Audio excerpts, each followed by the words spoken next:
Shelves are full of crap in December. Remember that some of us have neither the cash nor the inclination to celebrate. You learn to hate the sinner and the sin. Now, if we're starting something, let's begin.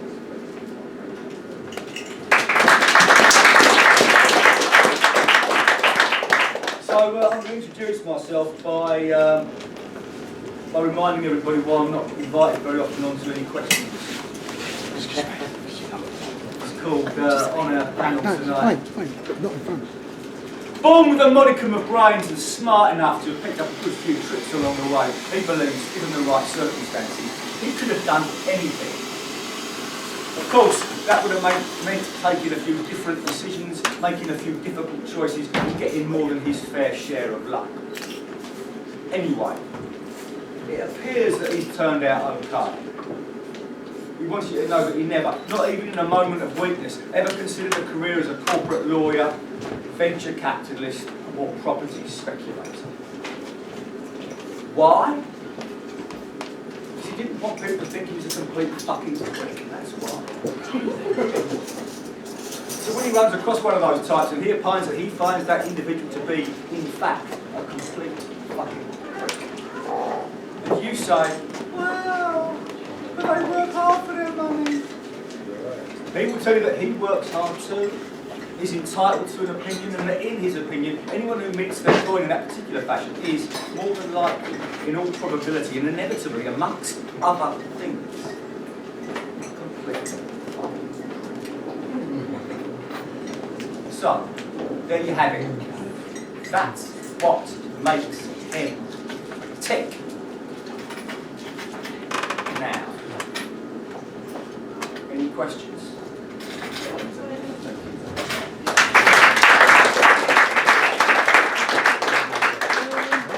This isn't easy for me to say. Quantitative easing. It's not so much the quantitative easing that's the problem, it's the qualitative tightening. It's frightening. How does the rich get richer? They price us out of the market, the boozer and the staff. Fuckers move like lightning, find the perfect gaff and change it. Rearrange the deck chairs any amount. They like to think that all lives matter, but it's theirs that count. It isn't just the gentrification that's the problem, it's the whitening.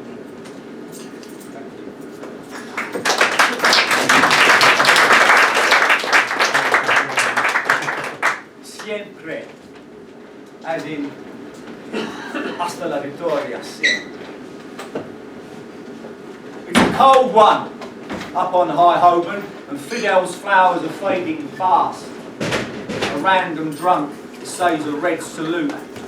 His glass half full, his trousers at half mast, whilst at St Giles, rough sleepers keep the peace, prepared to break their fast. The new builds up before the old has quite come down, yet nothing seems to last. On Denmark Street we sing the blues. This isn't over, though a torch is past. Seeing the struggle continues.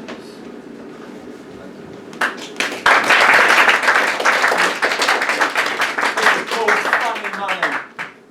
These poems, these poems read like air escapes from a balloon, like something being dealt with finally. Our ears cannot escape from them, our eyes are drawn to them, we don't know why. A boot full of funny money, ill-gotten gains lands on the city, so we leave. The breath is driven from the lungs, escaping out to the edges. All that's left is a sigh.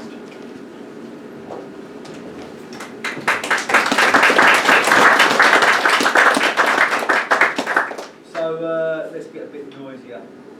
This takes a little bit of Gil Scott Heron, a little bit of Bob Crow, and a little of both. The advert says choose happiness. But we know the revolution will not go better with coke. If we all spit together, we can drown. The bastards grind you down. It ain't no joke. It's illegitimate. The literati and the illiterate. Flat share, flat out, flat broke. Personal or business? A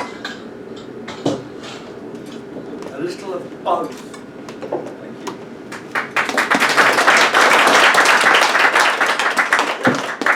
So a slightly longer plan. We had a new leader of the Western world who supplies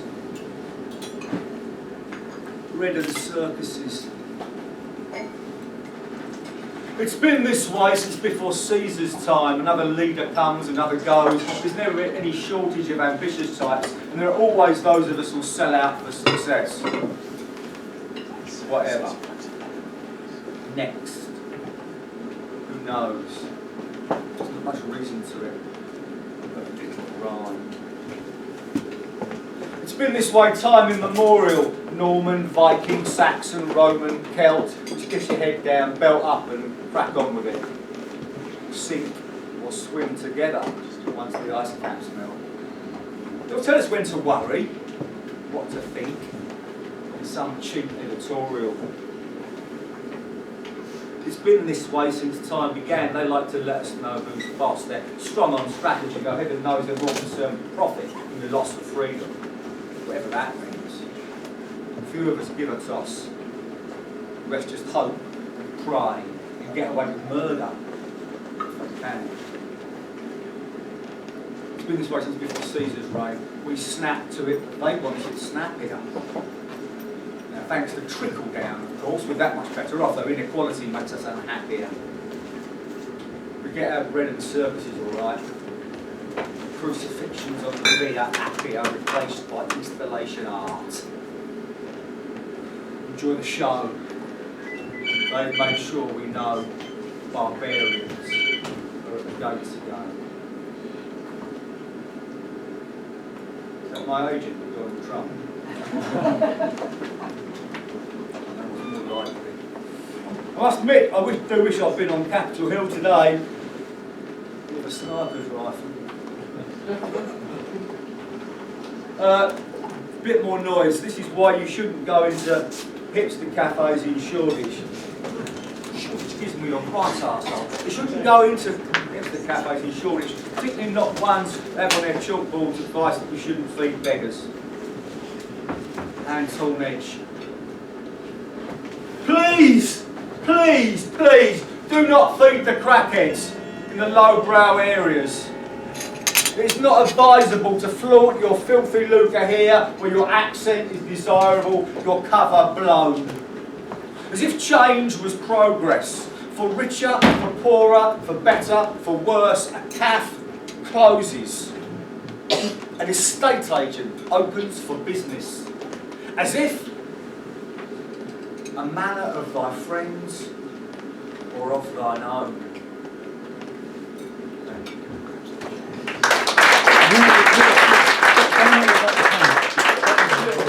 Down at the end there, does anybody end harm? Because never forget, no man is an island.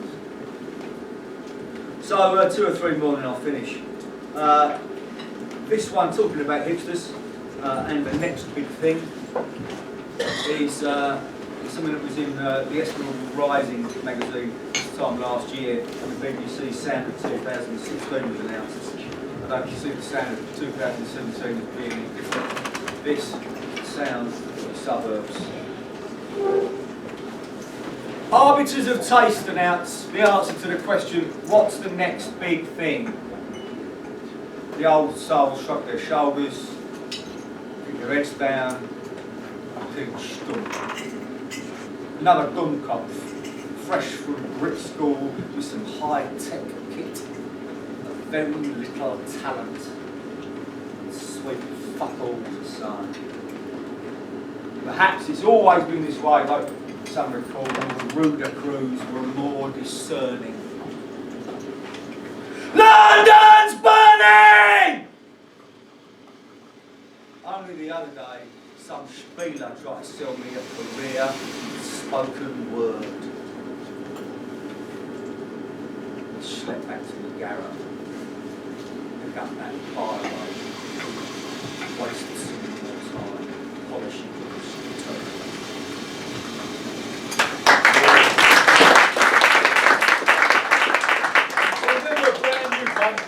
That I wrote yesterday. Now normally when I go to an open mic and I hear that, my blood runs cold. So it's a bit of a risk, but I'll try it. It's called Maybe Not. Public servants will be required to speak English to a good standard. Phrases such as no deal is better than a bad deal, or Brexit means Brexit, will mean that people get instantly deported.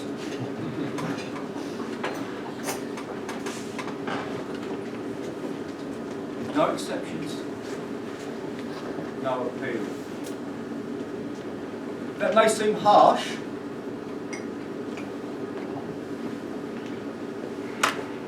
but we cannot be squeamish. Let's get this sorted.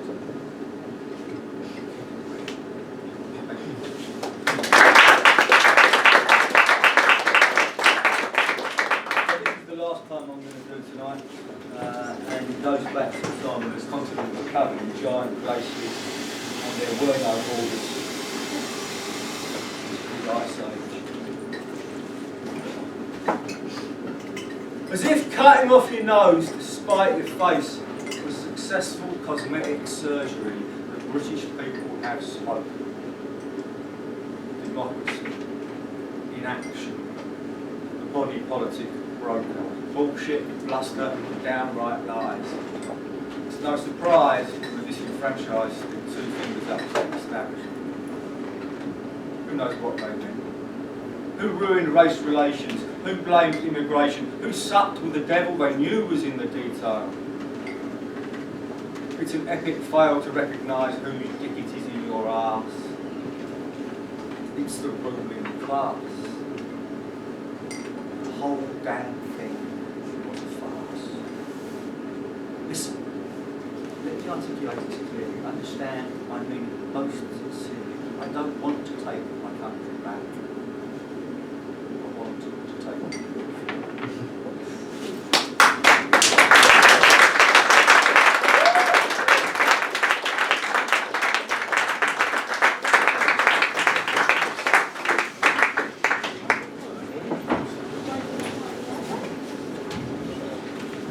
We've got some more people arriving, which is very good. Can we have another round of applause there for Chip Hammond? That was very good. We're now going to welcome our first open mic. Can I have an ooh? Yeah. So open mic's around 5 minutes long. So I'm just going to welcome up. Is George ready? Is he ready? He's there. George.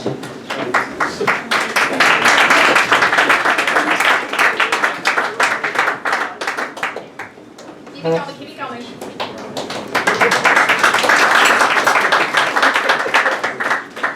Well, I've got a couple of poems here by D.H. Lawrence.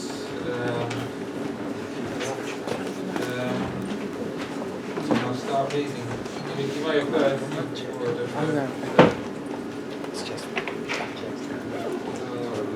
I'll try.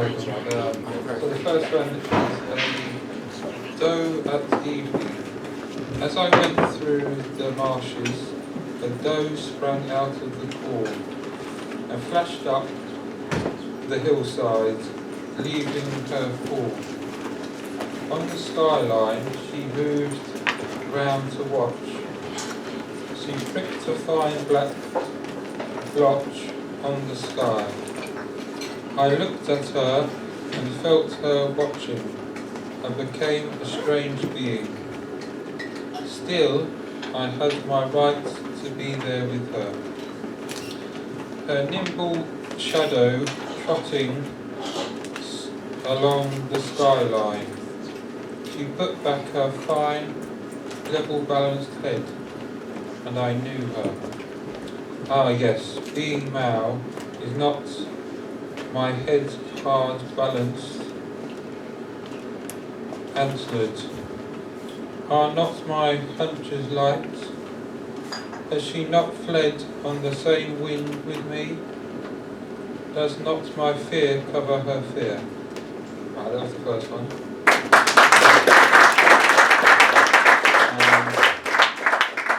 I've got another one here called Misery.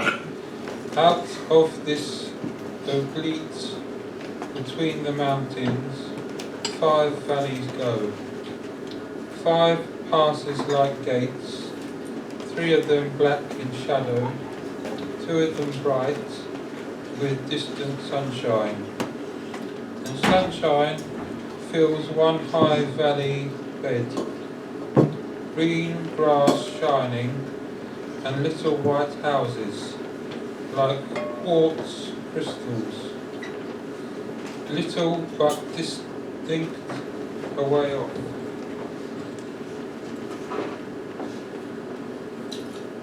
Why don't I go? Why do I crawl about this pot, this oblique stupidity? Why don't I go? But where? If I come to a pine wood, I can't say, now I am arrived. Why are so many straight trees to me?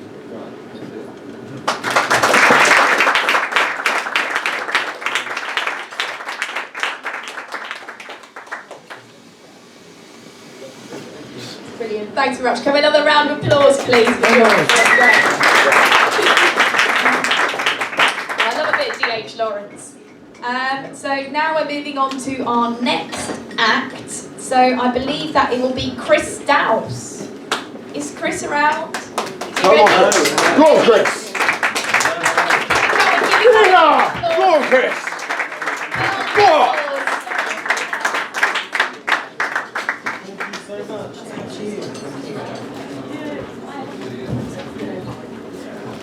Hello there, ladies and gentlemen. Is everyone okay? Is everyone okay? Now, actually, I'm more of a comedian than a poet. So that's my confession before beginning. Now, being somewhat middle class, I've got this habit of listening to Radio 4 an inordinate amount of time. And the other day there was a programme just straight after Woman's Hour. It was a programme all about sighing. A programme about sighing. Yeah, I thought I'd try that. Thank you, I won't have to do that again. Now, and then on the BBC World Service there was this other programme. It was all about nostalgia. And I'm just thinking of it now. And it was brilliant. Yeah, and then yeah, there was a program all about procrastination just in the daytime. And it just did go on for like about 3/4 of an hour.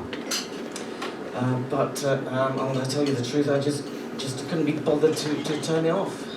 It was so boring. Yeah. So and who's here? And who is here a fan of horoscopes?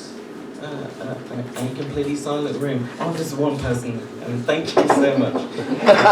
Now, I do actually remember the time I did actually discover the whole concept of a horoscope. I was aged 11, and I said, "Mama, what's that man on the TV talking about?" It was Russell Grant, and she said, "He is telling everyone about their future." And I didn't quite understand the whole concept, so I thought all of the star signs applied to me. So I thought, wow, that's incredible. I shall fall in love. I'll get incredibly anxious, and have a fight with my family all in a single day. It's going to be incredibly busy. So what I've done, ladies and gentlemen, is I've written a set of horoscopes all about London, and this is for you. And Aries, is anyone a Aries? Yeah, that's for you. It begins to rain, and you haven't got an umbrella, and Do you consider buying a further umbrella, but you have a total of 5 already at home? Is there anyone a Taurus? Yeah, okay. And you are torn between like heading off shopping in Waitrose and Lidl, but you choose to head off to Waitrose because that's the kind of person who you are. And by the time you do like arrive, you think, oh damn, I've forgotten my bag for life. And Gemini, you do catch a glimpse of yourself in an estate agent's window, and you have a quick look and you become incredibly depressed because of the property prices. And Cancer, you get home after a really long day at the office and you will receive these 2 telephone calls. The first one is about PPI and the second is about an accident that you have never had. Leo, you decide to head out for an incredibly fun night around Soho and Leicester Square, but you do significantly regret it because it's incredibly busy and that really annoys you. Now, Virgo, you meet a very attractive a very attractive stranger, but you choose not to talk to them because you are on the tube. Now, Libra, and you bump into an old friend on the street who you haven't seen for ages, and they have a 3-year-old child that is incredibly irritating. So, the moment that you do head off home, you unfriend them from Facebook.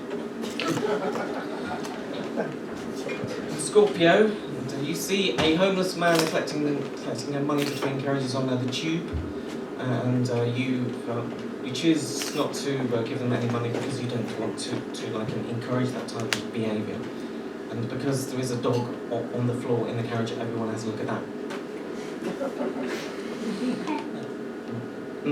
And the Sagittarius, so you choose to do something incredibly compulsive. You hire a Boris bike, and you get incredibly tired and angry, especially because there isn't a docking station at the end of your destination.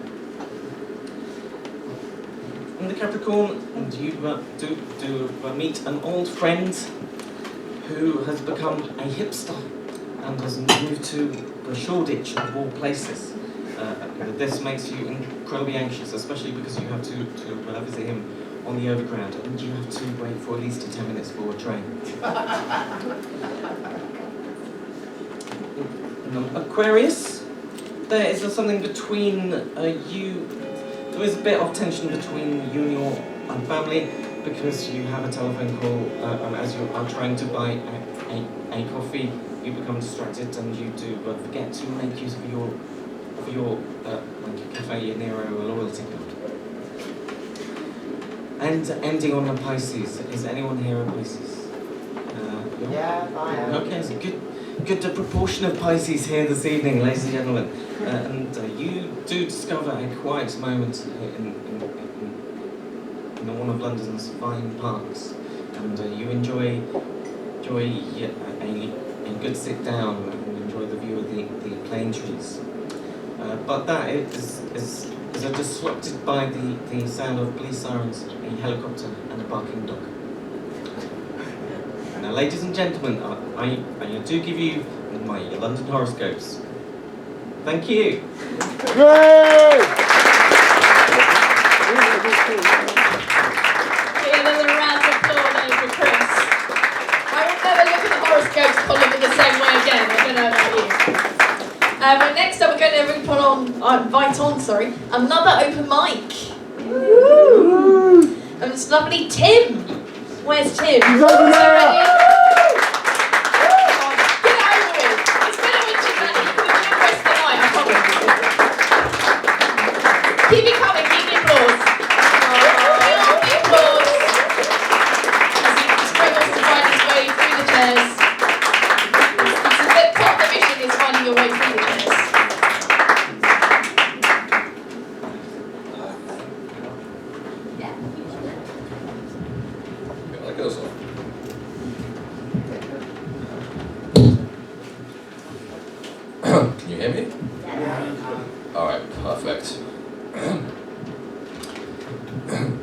Beliefs are the fuel of the soul. Capture it and you can maneuver them to a goal. Break it and you shatter them whole. For your legacy lives on not through the actions and consequences, but your mind. As the world keeps on turning, so will its people. Eventually your face will fade, but your beliefs will always stay.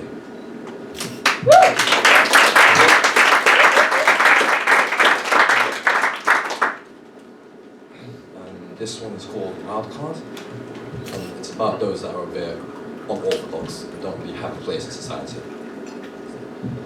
Within the confines and boundaries of our society, there will exist many types of people. Some will exist firmly within its center, while some will flounder on the outskirts as an outcast, shaping their own reality as they see fit. There is one particular type that, one who is always important, a thorn in our side, and a bandage on our arm. That person who can freely glide through the various nets and fences constructed in order to preserve order and ultimately survive. Their ability to mark a path of their own, independent of the presence of peoples, army and governments, ultimately unaffected by the rise and fall of people, groups and empires. They are the wild card of life, the free-roaming enigma who struck a memory into everyone's minds, positive and negative. Possessing a unique and almost always valid viewpoint, perhaps even more valid than the creator themselves.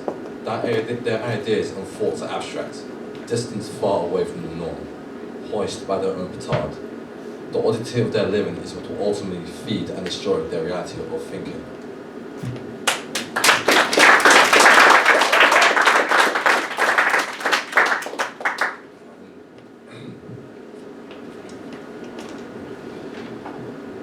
A shallow breath, masquerading as the wind breathes onward through the youthful village, foreshadowing its devoid nature of life, signifying a once great town, now desolate and left to the harsh missions of time, buried in the canals of history. The country, long a disturbing signal of death, decadence and torture, gained its dark secrets with the pen of a king, whom had signed a war treaty. With the single swath of a biro, hundreds, millions were doomed. The survivors left to the rabid, brutal nature of their own humanity as they withered away, perishing slowly from their lack of resources. Many towns like this neighbored as the war waged on hopelessly. With no end in sight, a man's best friend is a man's worst end, torture. Slow, agonizing, demonizing torture. The currency that pays the sadists of the world, the only one in which trade with them are acceptable, whether it be a physical infliction of pain or a harrowing destruction of the brain. Nothing throughout the rivers of time has piqued this creature's interest deeper than the sickly-born child that is a new method of torture. Slowly, the marks of the desert will soon fade, and the town itself will be lost to the passage of time. But through man's kind nature, its twin will soon be birthed onto the world, to leave a new set of memories, and with it, a new set of lessons for humanity.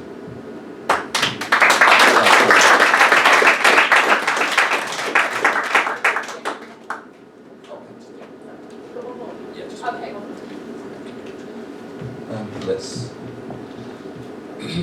They ran to the right, they ran to the left, just to get away from the right, hastened the day, terrified of the night, embracing gloom, simply because it wasn't doom. Little did they know, they sat upon the same tomb. As a grave is dug, as a cave is dug, a grave is snug. Another day gone within the age, as they sat upon the same page. The snow glistens as it lands upon the buildings, and the familiar yet cold when it gushes through the city.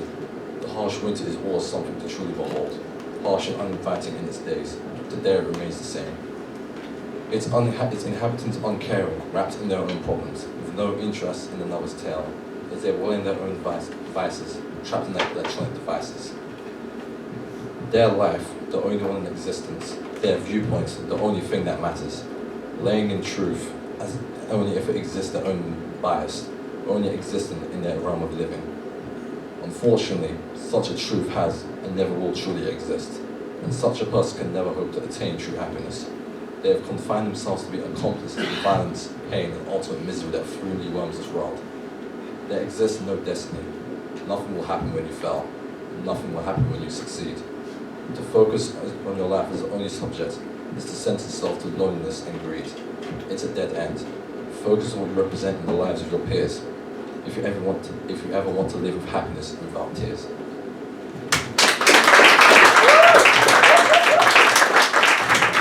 Thank you very much. Another round of applause for Tea. Now we're going to invite someone onto the stage who I think he's a regular here. Quite often he does quite a lot of, I think, kind of pagan influenced kind of poetry, and he's always brilliant. So can we welcome on the wonderful Andrew Ray?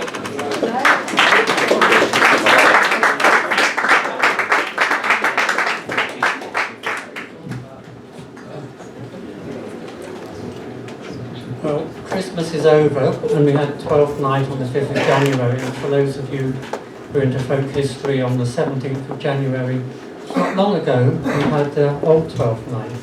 So I'd like to take you back to Victorian times, drawing rooms, and look at what people were doing in Victorian England on 12th night. 12th tide, the 12th day of Yule, 12th night cake and festive misrule. By nightfall all trimmings be down, the gathering of friends, a night to renown.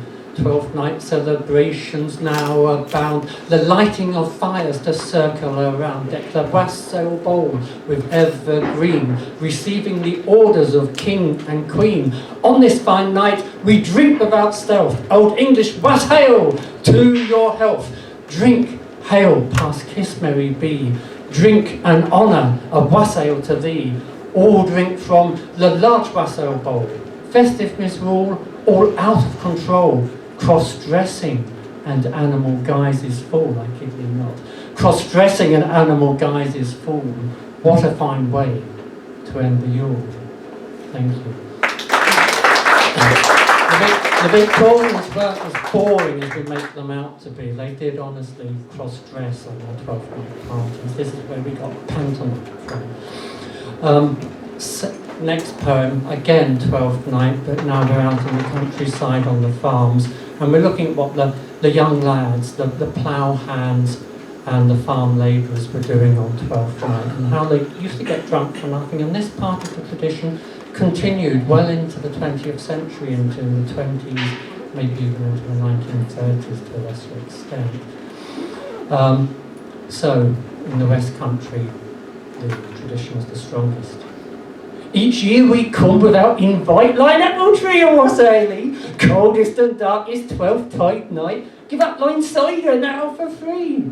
Is elf tree, old apple tree, and open now what wouldn't bear. Old apple tree, we'll wassailee, be merry another year.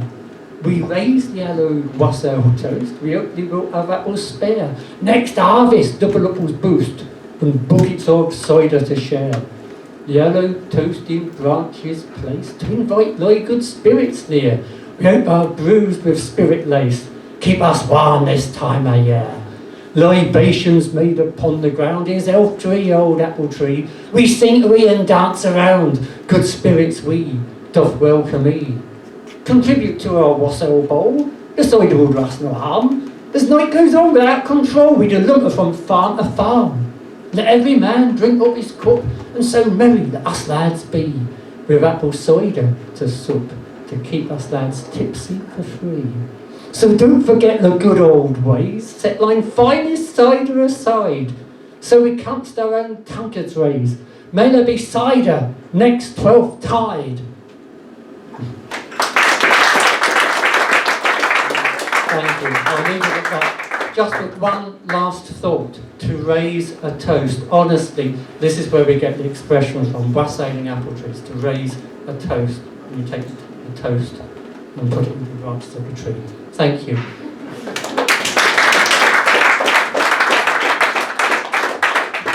That was brilliant. Give another round of applause to Andrew Ray. So poetry can be educational. Well, I never knew any of that stuff. It's brilliant. I feel like every time you do a poem, I learn something new about folklore and things like that. So it's really great. So we're going to invite up another open mic. Have we got Frank Mariani? Yeah, no, he's not here. He's not here yet. So I've run away with him. Oh. I've come along instead. Oh, okay. We've got his substitute. His wonderful. You are Frank Rowan. I'm just so confused. Nobody No, cares. we're short again today. I got some chill pills. Oh. Let's all clap.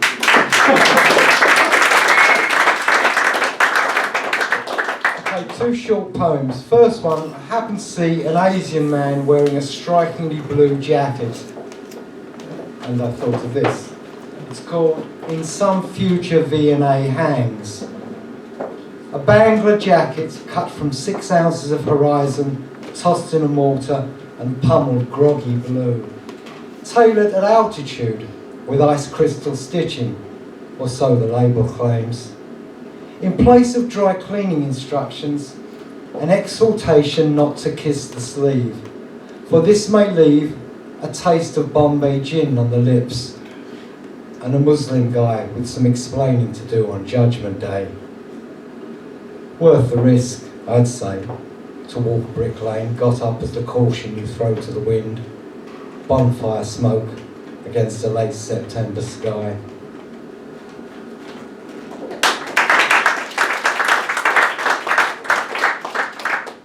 This one's called Suicide Mission. See me, I'm going out with a bang, blowing what's left on a one-way trip to deflect a cruel bitch moon from her evil intent to collide with Bexhill-on-Sea. This rocket they've sent me, it's under wraps in the attic, has a big print warning on the airlock, flyable only by geriatric. Inside are pressure dials the size of penny farthing wheels, linked to sensors that respond to muttering, and long dead, poor dead, wife remembering. And Velcro, everywhere Velcro. Once in the capsule, I'm to run through a checklist, the final seconds of my life, itemised in sequence. Cremation cancelled, an asteroid to deflower, this bag of bones penetrating a heavenly body at 5,000 miles per hour.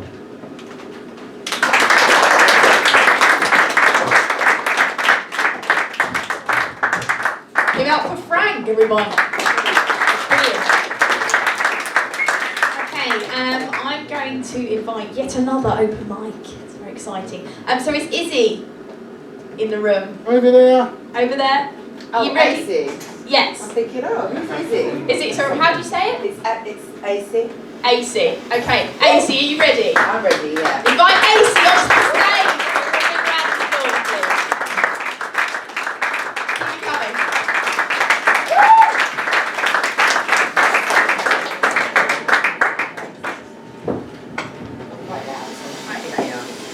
Hi everybody, it's my first performance of the year. I'm a bit nervous, but you seem quite friendly. So I'll give it my best shot. I haven't performed any of these before. The first poem is called Black Spider Spirit. I watched the spider weave in my sleep again, her black body gliding down effortlessly from the night, like a black star in gold light. She weaved a web of wonder before my eyes, her long legs dancing, her figure of 8 shooting silver silk onto the canvas of my dreams. This was the work of Neith, whispering her wisdom, sharing the secrets of her wondrous web. She placed a red crown upon my head and said, I am the spirit of creativity. Do not keep me locked in your sleep. Your art is your heart. You have all the silk you will need to create all that you dream. Your past is your future, and your future is your past. So the present needs a balance of both parts. Store this knowledge in your head, and I promise, when you wake, you will weave away.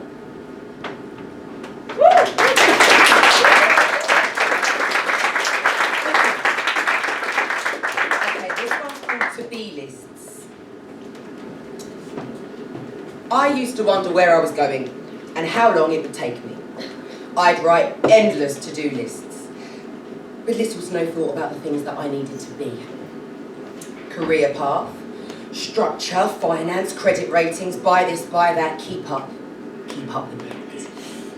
I was never really happy doing that. Pointless tasks and pointless marks. So now I write to-be lists and I try my best to tick off each item. January 2017.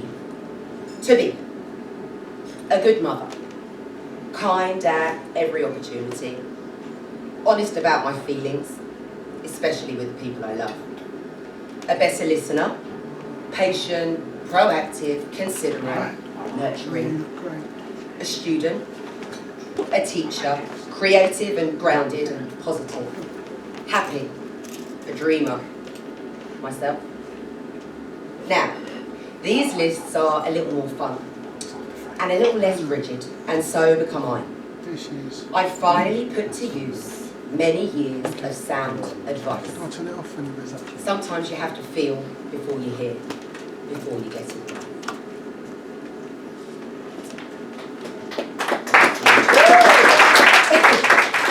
And this is my last one. It's a new one that I wrote last week. I guess you could call it a modern day tragedy. It's called The Rose That Never Grew.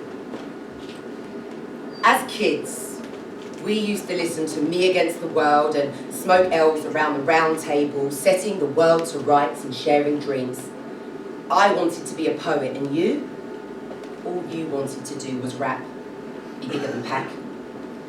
As your fingers crushed Kush, my heart skipped beats. You were my secret crush. I fantasized that I could one day be the Bonnie to your Clyde. Your perfect green eyes were red, but wide. You were sweet and shy. As your luscious lips licked wet mango blunts, I couldn't help but blush. They were your favourite flavour and you were mine. That summer was the best. I Just Wanna Sing was pretty much on repeat, and every time track 11 played, we'd lock eyes and share a secret smile. That track was us.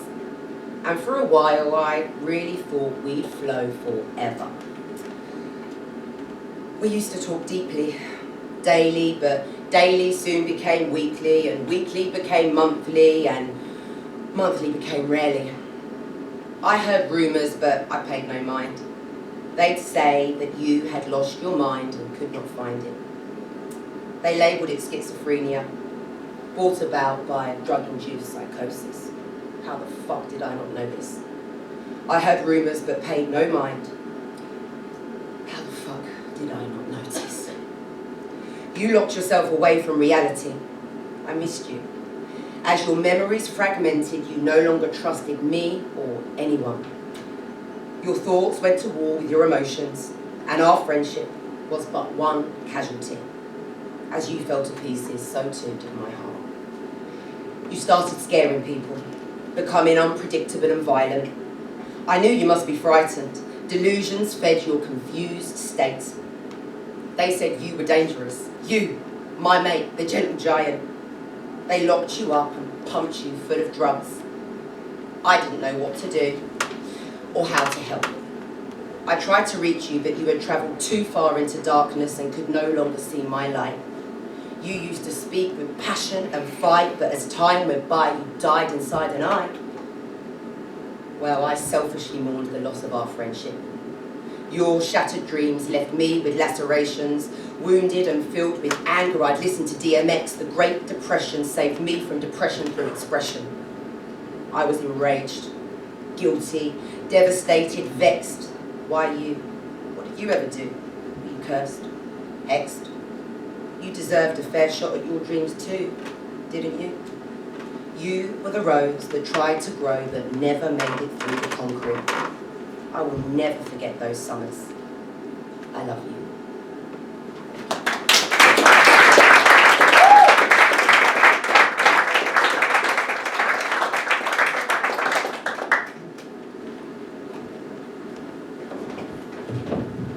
Give AC another round of applause, please. That was powerful stuff. We're now going to close our first half with a man who, his stuff. You'll remember his stuff. His stuff is very, his stuff's very memorable. Sometimes controversial, but always good fun. So we're going to welcome up the one and the only Raymond.